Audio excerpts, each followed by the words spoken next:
read 메소드에 대한 강의를 시작하겠습니다. 텍스트 파일을 읽을 때 주로 사용하는 메소드로는 read, readline, readlines 이렇게 세 종류가 있습니다. 이 메소드들 각자의 특징과 장단점에 대해서 알아보기로 하겠습니다. 참고로 이 강의에서는 텍스트 파일만 다루고 바이트 스트림 파일 읽기는 다루지 않겠습니다. 우선 read 메소드는 여기 화면에 설명이 잘 나와 있는데요.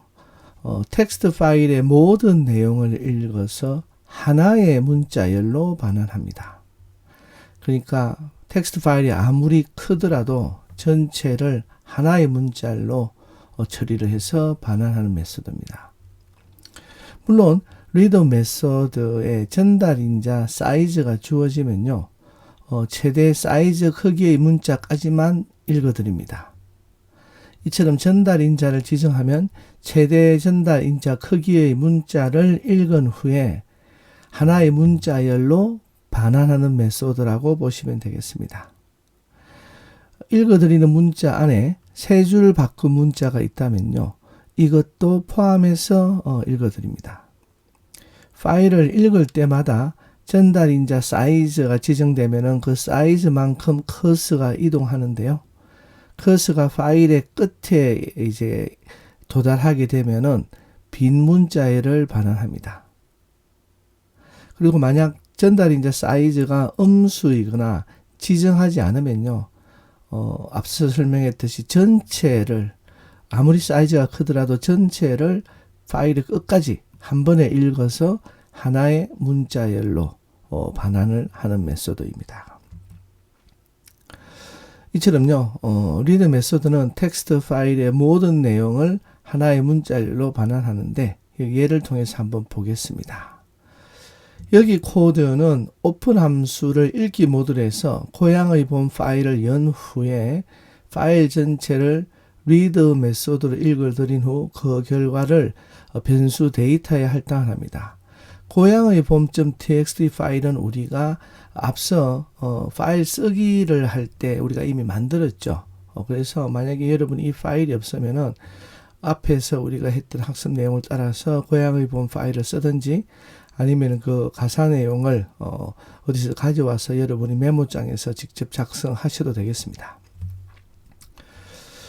먼저 이렇게 이제 read 메소드가 반환한 객체 데이터의 자료형을 한번 확인해 보겠습니다.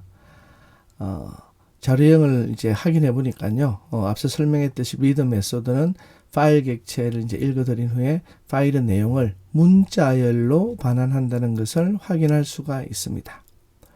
이번에는 대표 형식으로, 즉 대화형 모드에서 대표 형식으로 데이터의 내용을 한번 출력을 해 보겠습니다.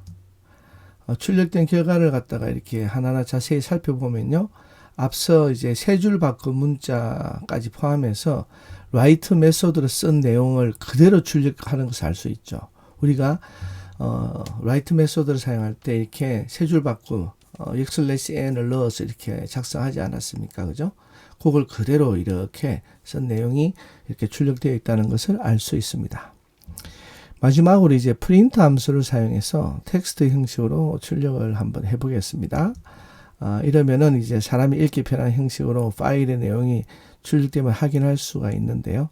즉, 세 줄 바꾼 부호가 보이는 대신에 실제로 줄이 바뀐 형태로 이렇게 출력이 되었습니다. 정리하자면요, 이 read 메소드는 텍스트 파일의 내용을 이제 하나의 문자열로 반환하는데요. 여기서 또 하나 말씀드리고 싶은 것은 위에서 이렇게 오픈 함수를 써서 파일 객체를 만든 후에 그 파일 객체를 통해서 이렇게 read 함수를 호출해서 이렇게 데이터에 저장을 했죠. 이것을 꼭 이렇게 두 단계로 하지 않고요. 여기 화면에 있는 것처럼 한 단계로 해도 됩니다. 이렇게 오픈 함수로 고양의 봄 텍스트 파일을 연 후에 바로 그 결과를 파일이라는 변수에 담지 않고 바로 read 메소드를 호출해서 왜냐하면 어차피 오픈 함수가 반환한 게 파일 객체이기 때문에 이 객체를 직접 바로 read 함수를 호출해서 이렇게 데이터로 한 줄로 이렇게 처리를 할 수도 있으니까 여러분이 나중에 편한 방식으로 사용해서 해보시면 될 것 같습니다. 자, 이번에는요, 리드 메소드를 전달 인자 없이 사용하는 것과 전달 인자로 읽을 파일의 크기를 지정해서 사용하는 경우에 차이를 한번 보겠습니다.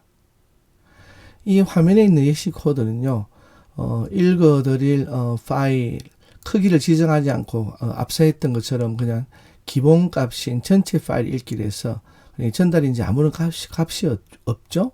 이렇게 그냥 리드 메소드로 호출을 하니까 이렇게 모든 내용을 다 한 번에 읽어드렸습니다.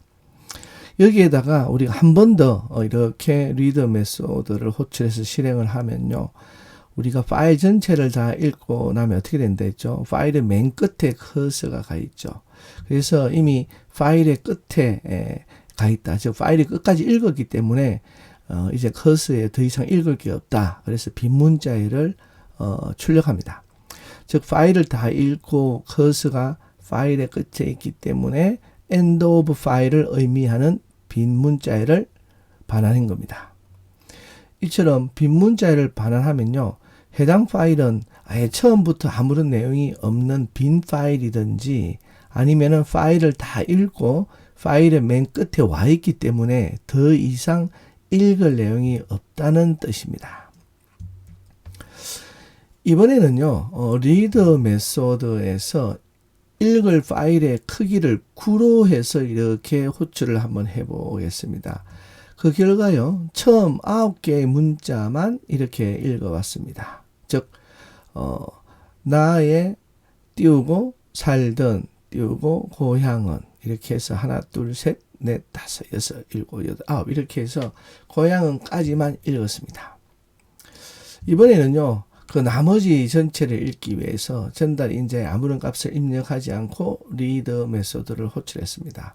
사실 현재 상태에서의 파일 객체에는 고향은 바로 다음에 컬서가 있겠죠. 그래서 그 내용을 출력을 하면 이렇게 바로 다음에 있는 띄어쓰기 한 칸부터 시작해서 쭉 나머지 이렇게 내용을 모두 읽어서 반환을 했습니다. 이렇게 고향은 이제 다음에 오는 빈칸 한 칸부터 읽어서 이제 마지막 내용까지 출력인 걸 확인했는데요. 이러면 다 읽은 거죠, 사실. 그래서 한 번 더 리드 메소드를 호출해 보면요, 더 이상 읽을 내용이 없다는 뜻으로 빈 문자열을 반환했습니다. 정리하자면요, 리드 메소드는 만약에 리드 메소드 안에 숫자가 들어가면은 그만큼 그 단어 숫자만큼 글자 크기만큼 이렇게 몇 자를 읽어드리고요. 그렇지 않으면 전체를 다 읽고 나서 컬서가 맨 끝에 가 있습니다. 이 경우에 클로즈 메소드를 쓰면 이제 완전히 파일이 닫히게 되는데, 그렇지 않으면은 컬서가 항상 다 읽은 후에는 끝에 가 있다. 그리고 문자열을 반환한다. 이것을 기억하면 좋을 것 같습니다. 이것으로 리드 메소드에 대한 강의를 마치겠습니다. 감사합니다.